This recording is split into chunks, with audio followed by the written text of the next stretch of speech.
Hi, this is Jack from Alpha Charts with the State of the Market video. Today is May 2nd, 2020.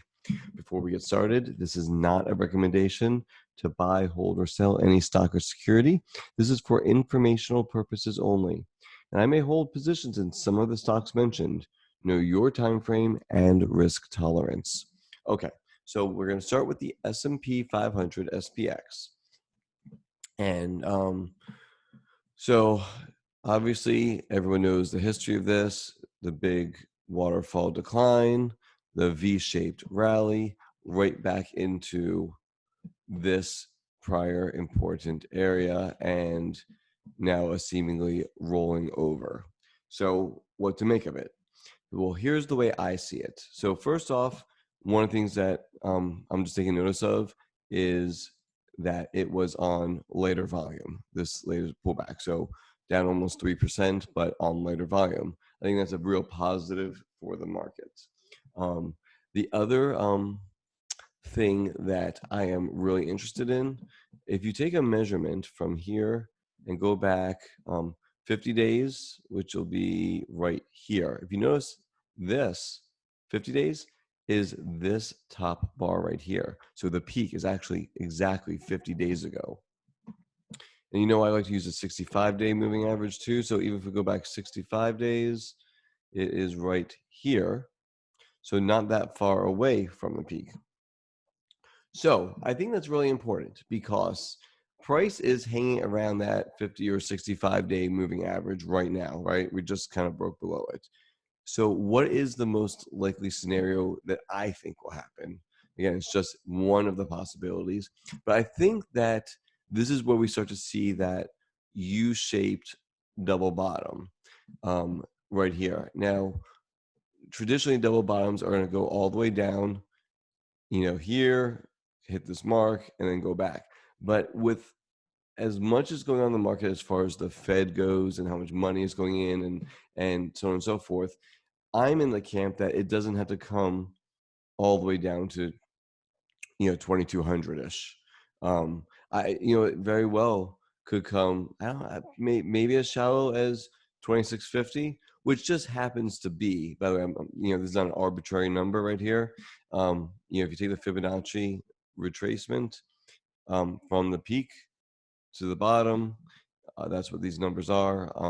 We kind of got right up to the 0.382, right? Now we rolled over. So 2651 or the 786, right? I think the 786 makes a lot of sense right down here. And what this does is that it gives time for these moving averages to start shaking out these old bars over the next, couple of weeks or so, right? Boom, boom, boom, boom, boom. It's here. Price starts to recover. And now you have a flat to rising 50 or 65-day moving average as it as price recovers. So we get some kind of move to this way, and then we can get some kind of move to, probably should use arrows, but it's okay. Kind of goes sideways for just a little bit, right? And then, we get back up, and boom. That's the double bottom that I think is a likely scenario. I didn't like that arrow, so let's just do it like that, right? So you got one bottom. I think this is, again, more of a U-shaped bottom, whether this or like that, whatever. I think this area makes sense. This may be a little bit too shallow. This also may help kind of shake out some of the bullishness that this has caused. And and I think we just come back up here, and you have a nice double bottom look right here, and I think we could go higher. So what does that mean? Well, that could mean, if that holds true, that there's still some more pain ahead of us on the shorts, on the downside, right? Roughly 13.5% or so more to the downside, if this one scenario holds true. Again, I think this is likely, especially when you start thinking about the mechanics of the moving averages losing these top ticks over the next few weeks. As it comes down and moves sideways, we go into this range. It's a perfect scenario for all of them to start to really align up bullishly. So that's what I'm watching for. That's what I would like to see. Market doesn't care what I want, but I think that's a likely scenario. Looking at the cues, this trend line, let's go to weekly just because it's always so much easier to see it. The trend line has been important all the way back to 08, 09, right? And it's held within this trend channel the entire time. Going back to daily, we are still in it. And could we come back down here and retest the trend line? Sure, that's very possible. Roll back over, same type of situation when you go back 50 days. 50 days is right top ticking it, right? Go back 65 days, we're back here. So again, over the next 2 to 3 weeks, a kind of a dip back below, then a recovery and or sideways chop, and then a move higher. I think that is a very likely scenario. So 2 or 3 more weeks, I think. Listen, and then if we start taking out these lows, completely different story, right? That everything else changes. But it seems like the market is being supported. We'll find out. And when I say supported, I don't mean we're going straight up, but I'm saying the lows. I think that we stopped here. I think that's a positive. And I think the news now is going to have to start to change from very negative to positive, and we'll see. We rallied on negative news right here. This was a rally on negative news. Well, as the news hopefully will start turning to positive, let's see what kind of rally or not that we get. All right, so IWM remains to be the weakest of all the averages. Came up, blew through this area that may have been important, and rolled right back over. So now we're back underneath that area again. So we'll see how this fares. Energy and financials are important to this one, and so we'll see. But IWM still remains the weakest, of all the averages. Here's Dow Jones Composite, again, also looking extremely weak. Again, at least this decline was on a little bit lower volume, right? So that's a positive. But it's wouldn't be surprised if you see a retest of 67, 75-ish, or maybe even all the way down here. That would not be shocking, and actually probably be healthy for all the same reasons, right? Going back here, measuring, and there's your top tick, there's 50 bars, and 65 is right here. So I think that's they're all kind of lining up in the same way as far as that goes. When we mentioned XLF, again, one I like to watch. And so looking just at the volume profile, in these pullbacks, very light volume, and there's some nice big green bars here.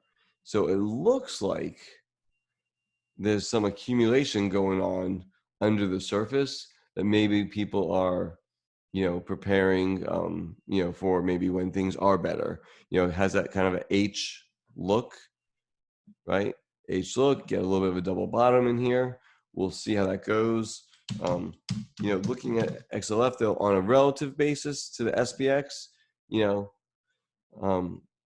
higher lows, right? But then so maybe some kind of bottoming action on a relative basis. We'll see. Again, something I'm watching, not something I'm actively investing in right now. SMH, sorry about that. Semiconductors. So last week I was super bullish on semis. They were really lining up bullish right here, and last couple of days completely has rolled over underneath all the moving averages right now. Higher volume, and that all that bullish cross and all the chance for an important area right here with all the convergence of the moving averages.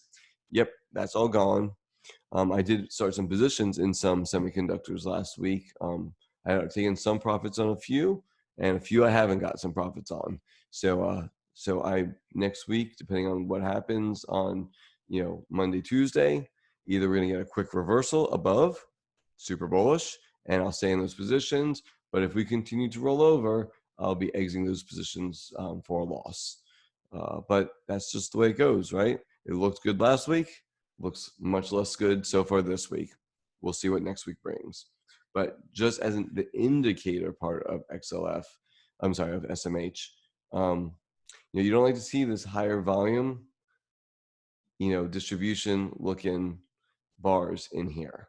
That to me is a little bit more worrisome. We'll see where the support comes in. Maybe right here in this 121-ish area. That would be okay. It's not that far away, right? This 100 level is the level it needs to hold. And again, looking at SMH, here's a top tick, which is exactly 50 bars away. Exactly. So that's what we're seeing here. We'd love to see, just a shallow retracement, higher low, higher low, higher low. Maybe this is a higher low, right? And the uptrend continues. We'll see.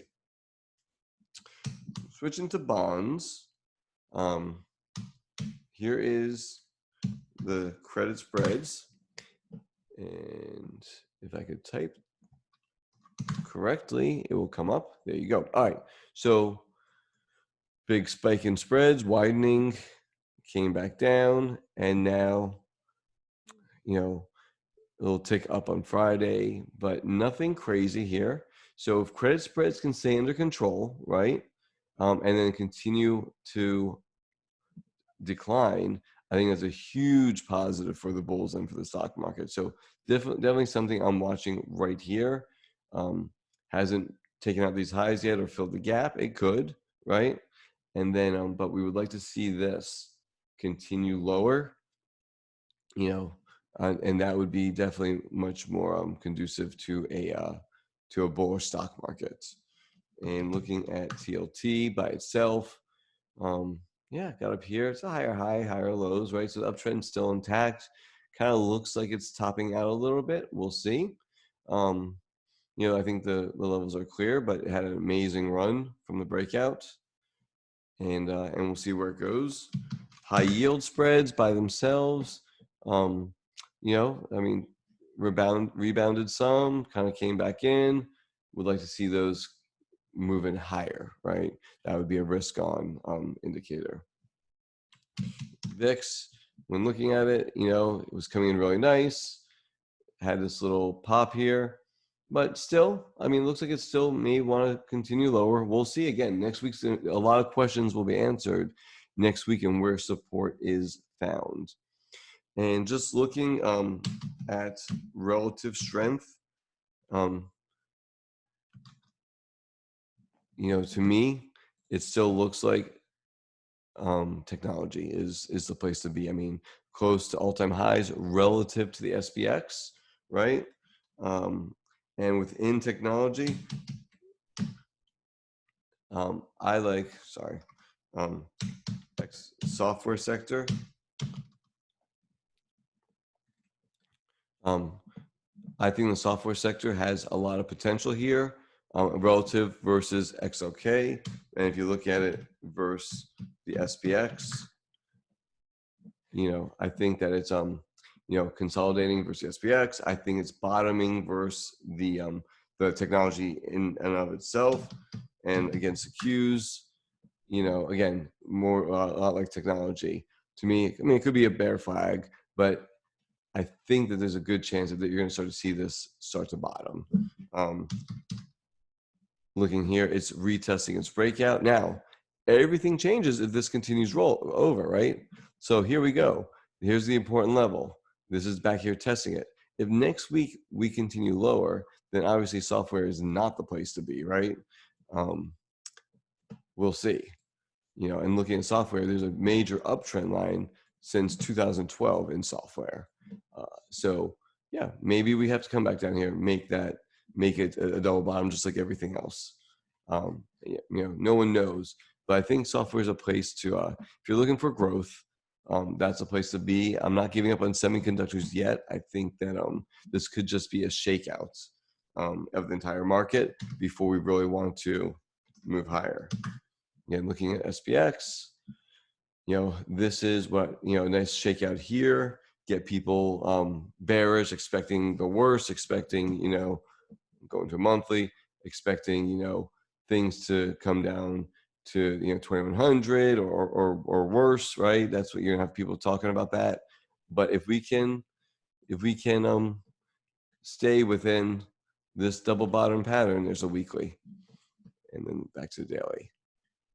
If we could stay within this pattern, I think that there's a good chance that we are set up for a nice bullish run into the end of the year. That would be awesome. Again, but we start breaking these levels, then obviously this scenario is wrong, right? This scenario would be wrong. We start breaking these levels, start breaking this level, right? 2100s, your absolute stop, and then things could get really ugly really fast. But we're not there yet, right? We're up here. This is where we're at. So let's see what happens over the next, I think, 2 to 3 weeks. That's going to be the tell. Does it come down here? Does it U shape? Does it chop around? And does it let the moving averages really start to bottom, base, and move higher? And yeah, that's what I would love to see. Anyway, hope everyone is safe out there. Good luck trading. Mind your stops and take care.